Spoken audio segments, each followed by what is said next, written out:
Hello viewers, మీ భుక్తాయాసానికి స్వాగతం. పకోడీలతో మజ్జిగ పులుసు. దీనికి ముందుగా 2 గరిటెల పెరుగును తీసుకుని దాన్ని ఒక గిన్నెలో వేసుకుని బాగా గిలక్కొట్టుకోవాలి. ఇప్పుడు దాంట్లో 1 చెంచా కారం, 1 స్పూన్ ఉప్పు, ఆ పైన పసుపు, కొంచెంగా ధనియాల పొడి, 3 చెంచాల శనగపిండి. ఇలా శనగపిండి కలపడం వలన మజ్జిగగా చేసుకున్న ఈ పెరుగు పొయ్యి మీద పెట్టినప్పుడు విరగదు. బాగా కలుపుకుని 1 గ్లాసు నీళ్లు పోసుకుని మళ్ళీ కలుపుకుని పక్కన పెట్టుకోవాలి. ఇది పులుసుకి బేస్ చేసుకున్నాం. పకోడీకి చిన్న పాత్ర తీసుకుని అందులో 1 చిన్న కప్పుతో శనగపిండి తీసుకుని దాంట్లో ఉప్పు, కారం, పసుపు తగినంత వేసుకుని సన్నగా తరిగిన ఉల్లిపాయ ముక్కలు, వాము 1/2 స్పూను వేసుకుని 1/2 స్పూను అల్లం వెల్లుల్లి పేస్ట్ కూడా వేసుకుని బాగా కలుపుకోవాలి.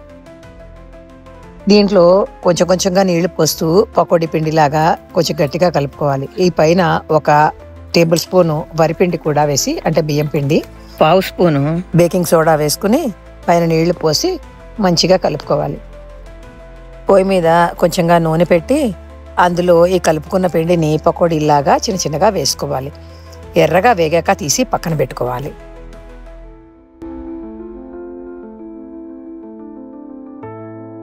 ఇప్పుడు పొయ్యి మీద 1 మందపాటి గిన్నెను పెట్టి అందులో కొంచెంగా నెయ్యి వేసి అందులో అల్లం, అలాగే పచ్చిమిర్చి వేసి ఆ పైన కరివేపాకు కూడా వేసుకున్నాక ఒకసారి కలుపుకుని పైన 1 గ్లాసు నీళ్లు పోసుకోవాలి.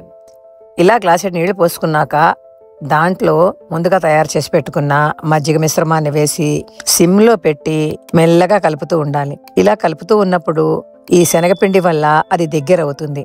ఇలా దగ్గర అయ్యాక ఈ కన్సిస్టెన్సీ చూసుకుని అప్పుడు ముందుగా వేయించి పెట్టుకున్న పకోడీలని మరుగుతున్న పులుసులో వేసుకోవాలి. పోపుకి పొయ్యి మీద చిన్న గిన్నె పెట్టుకుని అందులో కొంచెంగా నువ్వుల నూనె వేసుకుని దాంట్లో ధనియాలు, మెంతులు, ఆవాలు, జీలకర్ర, ఎండుమిరపకాయ ముక్క, ఇంగువ పోపు వేసుకుని ఆ పోపుని ముందుగా తయారు చేసి పెట్టుకున్న పులుసు మీద వేసి ఆ పైన కొంచెం ఎర్రకారం కూడా వేసుకుని కొత్తిమీర వేసి మూత పెట్టి గ్యాస్ ఆపేసి 2 మినిట్స్ తర్వాత వడ్డించుకోవడమే.